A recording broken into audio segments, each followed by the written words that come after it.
Episode 239, The Long Game of Independence, Parenting for the Future. Well, hey, friend. Welcome to another episode of the Not Your Average Autism Mom podcast. I'm Shannon Urquiola, your host, and I'm so glad that you're here. If you're new here, welcome. I'm so glad you found us. And if you're one of my longtime listeners, and especially one of the moms I work with directly in our private membership, you know I love spending time with you. I've been raising my son Jordan since his autism diagnosis at 5 years old, and he is 29 now. And I've spent the last several years coaching and mentoring moms just like you, because I just figure you shouldn't have to figure this all out on your own. I want you to know I understand how full your days are, and I don't take your time for granted. That's why I try really hard to keep all of our episodes to 20 minutes or less, because let's face it, we don't have a lot of extra time, right? So some may be a little less, some may go over just a little bit, just depending on the topic of conversation. But that is always my goal. You've got enough on your plate, and I want to make sure that every minute you spend here is worth it. Quick, real, and practical. That's how we do things around here. So let's get into this week's episode. Today's episode is about the long game of independence and parenting for your children's future, not just for your comfort in the present moment. Last week, we talked about letting go and allowing them to try. This week, we're moving to the next step. What do you do once they actually start doing more for themselves? How do you nurture their confidence so that those little steps become building blocks towards a future with more independence? Because that's what we all want. Small skills, big future. And here's the truth, mama. Independence doesn't come overnight.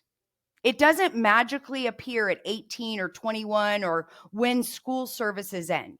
It's built in tiny layers in everyday moments over years and years. It's your child learning how to zip their own jacket. It's them asking for ketchup at McDonald's instead of you speaking for them. It's practicing how to ride the bus with you sitting 3 rows behind, or going to the movies like one of our members does and letting them go into their own movie while you watch another movie. It's learning to pour their own juice, ordering their own food at a restaurant, carrying their own backpack, walking into therapy or school without you. And those don't sound like life-changing moments, but in reality, they are. Because again, independence is layered like bricks in a wall. Every brick is small, but together they build something strong and lasting. So strung together over time, those things add up. They become the foundation of confidence. Now, here's what I know about you.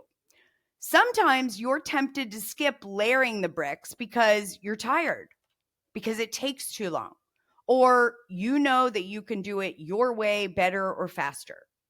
And I get it. I've been there. I'm still there sometimes. But when you do it for them, you rob them of the chance to add a brick to their wall. And here's the part that's hard to swallow. If you wait too long, if you keep doing it all for them because it's faster, easier, or less messy, later on you may look back and realize that the wall never got built the way it could have.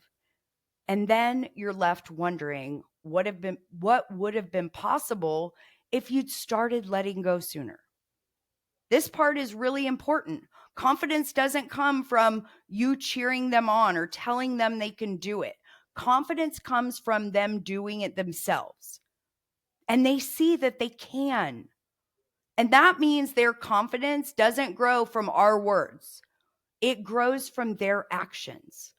Yes, sometimes that means messy and uncomfortable and awkward attempts.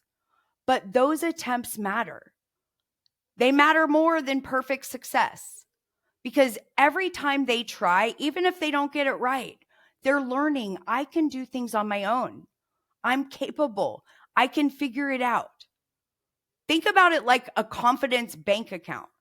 Every independent action, no matter how small, makes a deposit. The more deposits, the more they believe in themselves. And every time they do something new, even if it's messy, they're making a deposit into their confidence bank. And those deposits build up over time, and that's what fuels them to try the next thing.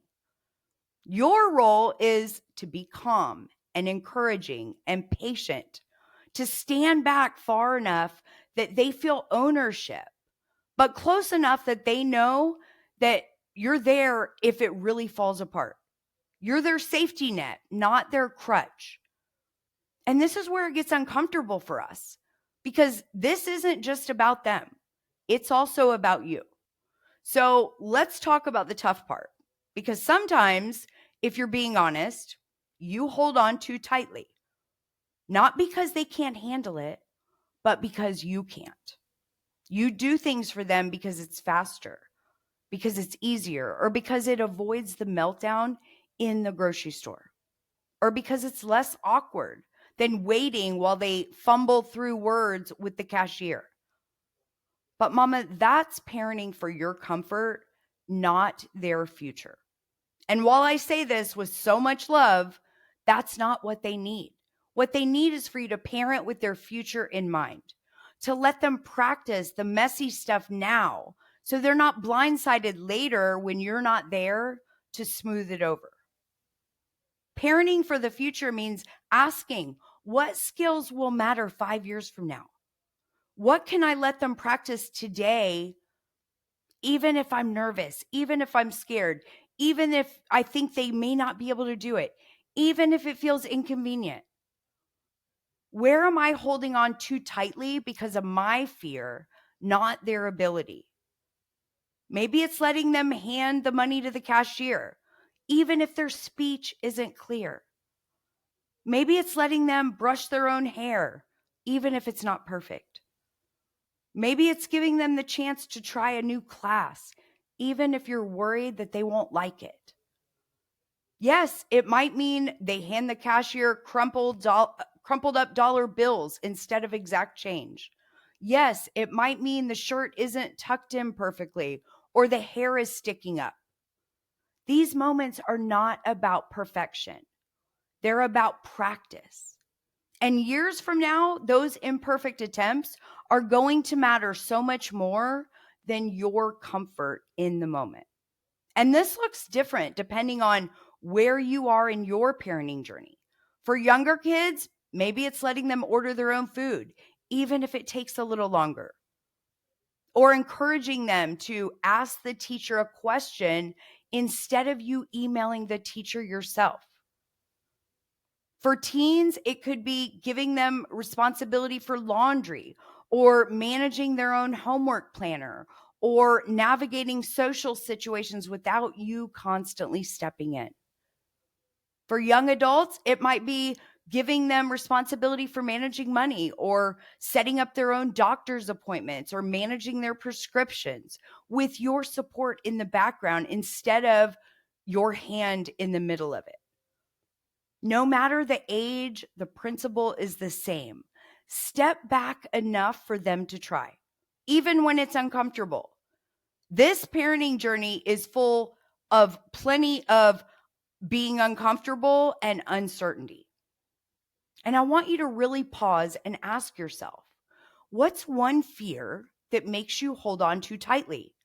Maybe it's the fear of judgment. What will people think if your child doesn't act typical? Maybe it's the fear that failure will crush them or crush you to watch. Maybe it's the fear that if you let go, you'll lose control, and control feels safe. Maybe it's the fear that they'll get hurt and you won't be there to fix it. I've been there. I know what it feels like to want to wrap them in bubble wrap and protect them from every struggle. But here's what I want you to know. Fear is normal. Every mom I coach has some version of it. But if you let fear run the show, your child misses out on experiences that will shape who they become.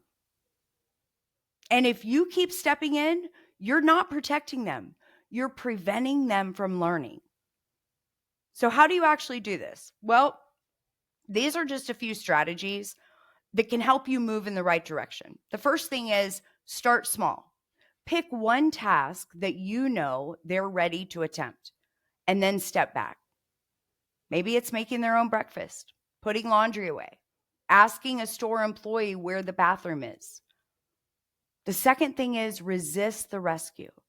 When they struggle, your instinct will be to jump in. Instead, give them time. Count to 10 or 20 in your head before offering help. You'll be amazed at what they figure out when given the space. The third thing is celebrate the effort, not the outcome. Praise the fact that they tried, not just that they succeeded. Say, I love how you kept going, even when it got hard. Number 4 is model confidence. Talk out loud about times that you do things that scare you. Let them see that everyone feels nervous, but taking action builds confidence. And number 5, check your comfort. Before stepping in, ask yourself, am I doing this for them or for me? That one question can shift everything. So this week, I want to leave you with 2 questions to reflect on. The first one is, what's one independent skill your child is working on right now? And the second thing is, what's one fear that's keeping you from letting go a little more? Sit with those questions, journal about them, talk about them with someone who understands, and then choose one tiny way to let go just a little more this week. Not all at once, not everything. Remember, Mama, you're playing the long game. And while the long game takes patience, it also brings the biggest rewards. So I hope this has been helpful and that you're leaving today with maybe that extra nudge that you needed to let go just a little bit more. As always, thank you so much for spending part of your day with me. And also, if you're needing more than just a weekly podcast, if you're struggling, if you feel alone and you want resources that actually make a difference, head over to our website, www.notyouraverage.autismmom.com, and check out our private membership. That's where the real support is. Coaching, connection, and community for this life you didn't expect, but you're learning to embrace. It's built for moms just like you.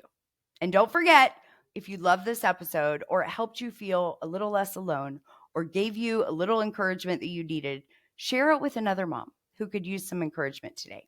Leave a review, tag us on social media, and help us get this message out and normalize this parenting journey that none of us planned. Until next week, go make it a great week. And remember, above all, you, Mama, are